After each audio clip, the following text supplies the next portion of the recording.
महिला आरक्षण बिल जो लोकसभा में पारित होने मतलब आया है, तो इस बिल को किस नज़रिए से आप देखते हैं?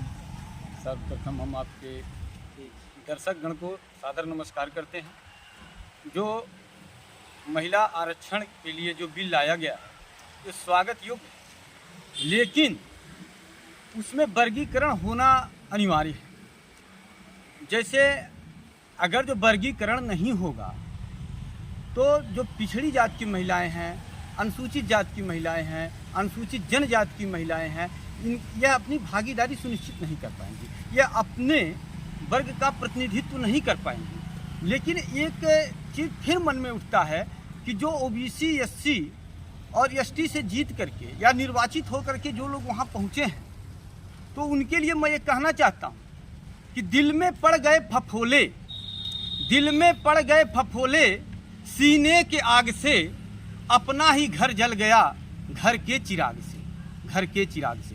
तो ये जो माननीय लोग गए हैं, इस पर उनको जोरदार मुद्दा उठाना चाहिए। अगर जो वर्गीकरण नहीं होता है तो मैं ऐसे बिल का मैं विरोध करता हूँ, मैं उससे सहमत नहीं हूँ। अगर जो इस तरह से बिल में वर्गीकरण किया जाता है, सबका जिसकी जितनी संख्या भारी उसकी उतनी हिस्सेदारी, अगर जो इस मेथड पर, इस नियम पर अगर जिस बिल को पास किया जाता है तो मैं उसका स्वागत करता हूं और स्वागत करूंगा। तो जैसे जो बिल लाया गया है, कहा जा रहा है कि इससे महिलाओं की आर्थिक जो भी कहीं कहीं राजनीतिक भागीदारी है वो बढ़ेगी, क्योंकि ग्रामीण स्तर पर जो पंचायत के चुनाव में तो महिलाओं को 33% आरक्षण दिया जा रहा था, लेकिन अब ये आरक्षण 50% करने की बात हो रही है सभी जगह, हर चुनाव में, या विधानसभा हो या लोकसभा चुनाव हो। तो देखा जाता है यही कि चूँकि ग्रामीण परिवेश में जो कहीं न कहीं जो ओबीसी समाज है या अनुसूचित जाति है, एसटी और एससी बिरादरी है, वो उस बिरादरी में आज भी महिलाएं कहीं न कहीं पीछे हैं, उनकी हिस्सेदारी नहीं बन पाती है। तो सरकार तो कर रही है कि इससे कहीं न कहीं महिलाओं की हिस्सेदारी बढ़ेगी। बिल्कुल हिस्सेदारी तो बढ़ेगी, लेकिन हिस्सेदारी बढ़ने के साथ साथ जो जितना जनसंख्या जिसका जितना है, जिसका जितनी आबादी है, उसको इतना हिस्सेदारी मिलना चाहिए। अगर जो ऐसा नहीं होता है तो यह मान लिया जाएगा 85% आबादी के साथ नाइंसाफ़ी हो रहा है। यानी आपके हिसाब से आरक्षण में भी आरक्षण की व्यवस्था करनी चाहिए? बिल्कुल होनी चाहिए, तभी जाकर महिलाओं की स्थिति सुधर पाएगी। अरे बिल्कुल होनी चाहिए। अगर जो ऐसा नहीं होता है तो यह मान लिया जाएगा, और मैं ये मानता हूँ कि जो पिछड़ी जात की महिलाएं और अनुसूचित जात की महिलाएं, जनजात की महिलाएं सिर्फ कांवड़ यात्रा के लिए तैयार रहें और छठ व्रत के लिए तैयार रहें, बाबा बागेश्वर धाम के जो है पंडाल की शोभा बढ़ाने के लिए तैयार रहें। अगर जो ऐसा नहीं होता है कि वर्गीकरण नहीं होता है, तो ये 85% की जो महिलाएं हैं ये सब भजन कीर्तन चारों धाम के लिए तैयार रहें। यानी आप इस बात पर जोर दे रहे हैं कि अगर महिलाओं को इसमें ओबीसी समाज या एसटी को अगर आरक्षण नहीं दिया गया तो सिर्फ किसी एक विशेष जात की महिलाएं सिर्फ चयनित होकर जाएंगी? अरे बिल्कुल जाएंगी, बिल्कुल जाएंगी, उसमें कहने की क्या बात। क्योंकि देखा जाता है जो उच्च बिरादरी होती है वही आर्थिक रूप से संपन्न होते हैं, जागरूक होते हैं, उन्हीं घर की महिलाएं अधिक कहीं न कहीं शिक्षित हैं। अरे अभी तो यह देखा गया कि जो उसमें 8 लाख रुपया जिसका वार्षिक आय है उनको छात्रवृत्ति मिलती है, और हम लोग 5 लाख रुपए जो हमारा वार्षिक आय तो हम धनी हो गए।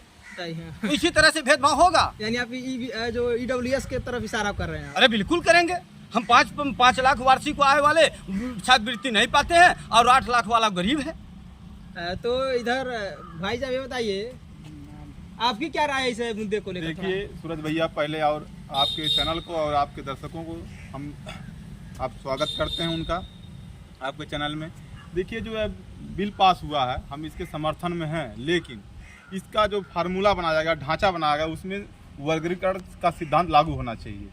जैसे ग्राम सभा और नगर पंचायत की चुनाव होती हैं, वह सीटें आरक्षित रहती हैं कि सम्मान का, जनरल का सम्मान का, पिछड़े का, दलित का, उसी तरह यहाँ भी प्रक्रिया लागू होना चाहिए। और माननीय उच्चतम न्यायालय ने भी इस प्रक्रिया को जो है वैध माना है, और इस बिल में महिलाओं को समता लागू करने के लिए, हर स्तर की महिलाओं को जोड़ने के लिए आरक्षण लागू होना चाहिए, क्योंकि तभी महिला वहाँ तक पहुँच सकती है जब उसको आरक्षण से दिया जाएगा तब।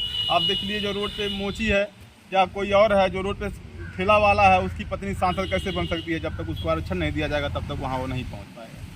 यानी जो गरीब तबके के लोग हैं उनको इस आरक्षण के माध्यम से उनको सहूलियत देनी चाहिए, ताकि जो ग्रामीण परिवेश की औरतें हैं जो कहीं कहीं राजनीति में जाना चाहती हैं, तो उनको एक तरह से फायदा मिलेगा उस आरक्षण के हिसाब से देखा जाए। तभी मिलेगा, तभी वहाँ पहुँच पाएंगी और अपने जो है बात को वहाँ अपने आरक्षण का लाभ उठा पाएंगी। सोनू भाई, अक्सर देखा जाता है कि आज अगर डाटा निकाला जाए, जो भी सांसद या विधायक जो भी महिलाएं आज तक चुनी गई, तो उसमें 90% महिलाएं कहीं न कहीं उच्च बिरादरी से आती हैं। जी बिल्कुल एकदम। हाँ, तो उसी की वजह से लोग डर रहे हैं कि अगर महिला आरक्षण 50% लागू हो गया और इसमें महिलाओं को वर्गीकरण नहीं किया गया तो पुनः वही 90% रवैया 50% में 40% लगभग वही हो जाएंगे। जो आर्थिक रूप से मजबूत रहेगा वही तो सांसद विधायक बन पाएगा, और आर्थिक रूप से मजबूत आप लोग जानते ही हैं। और हमारे जो पिछड़े वर्ग के महिलाएं हैं, जो अनुसूचित वर्ग की महिलाएं हैं, जो अनुसूचित जनजाति की महिलाएं हैं, उन महिलाओं को आप देखेंगे आज भी बहुत पिछड़ी हुई हैं। क्योंकि पार्टियां उन्हें टिकट देती हैं जो आर्थिक और शैक्षिक और समाज में इनकी पकड़ रहती है, मजबूत रहती है, बिल्कुल बिल्कुल उन्हीं को टिकट देती है। आज का राजनीति जो है आर्थिक रूप से आर्थिक पर टिका हुआ है। जो आर्थिक रूप से मजबूत है वही राजनीति में आगे है। बिना पैसे कोई ग्राम प्रधान नहीं बन पा रहा है, प्रधान नहीं बन पा रहा है, कैसे सांसद बनेगा? क्योंकि ये भी एक षड्यंत्र है। चुनाव को महंगा करने के पीछे ये भी एक षड्यंत्र है, ताकि गरीब तबका अगर कोई व्यक्ति चुनाव लड़ना चाहे तो उसकी हिम्मत न हो उस धनी आदमी के सामने खड़ा होने की। आप आज आप देख लीजिए, आप कितने भी संघर्षशील हैं, आप कितने भी तेज तर्राक अच्छे व्यक्ति हैं, आप पढ़े लिखे शिक्षित हैं, आपको वोट लोग नहीं करेंगे। क्यों नहीं करेंगे? क्योंकि आपके पास पैसा नहीं है। उनको दारू, पैसा और जो है कि कपड़ा और गहना नहीं दे पाएंगे। इसलिए इस चुनाव को महंगा कर दिया गया ताकि अमीर लोग ही चुनाव लड़ पाएं और अमीर लोग और अमीर होते जाएं और गरीब लोग गरीब ही रह जाएं, आगे न बढ़ पाएं। तो इसलिए ये जो आरक्षण। लेकिन प्रमोद भाई, ये बताइए, विडम्बना यह है कि आज तमाम ओबीसी और एसटी वर्ग के सांसद चुनकर गए हैं संसद भवन में, लेकिन किसी ने भी इस मुद्दे को पूरे बारीकी से नहीं उठा रहे हैं। लोग भले सत्ता पक्ष के साथ हैं भले ही, लेकिन समुदाय विशेष होने के नाते उनको मुद्दा उठाना चाहिए था ना। बिल्कुल, मैंने तो एक शायरी के माध्यम से आपको तो बताया, लेकिन उनके षड्यंत्र को समझ नहीं पा रहे हैं। मैं आपको फिर पुनरावृत्ति करता हूं कि शीशे की अदालत है और शीशे की गवाही है। शीशे की अदालत है और शीशे की गवाही है। कातिल ही लुटेरा है और कातिल ही सिपाही है, कातिल ही सिपाही है। जब ऐसे ही लोग उन्हीं ऊपर से नीचे बैठे हैं। अभी आप देखेंगे लोकसभा में एक शब्द आया है कि 90 वो जो चीफ सेक्रेटरी हैं उसमें से मात्र 3 लोग ओबीसी वर्ग से आते हैं। तो बताइए कैसे कल्याण होने वाला है? या सिर्फ एक दिखावा है, दिखावा। क्योंकि अभी तो पुरुष बिरादरी की बात हो रही थी, 3 लोग हैं, अगर महिला कर दिया जाता है शायद एक भी नहीं हो पाएंगी, नहीं हो पाएंगी।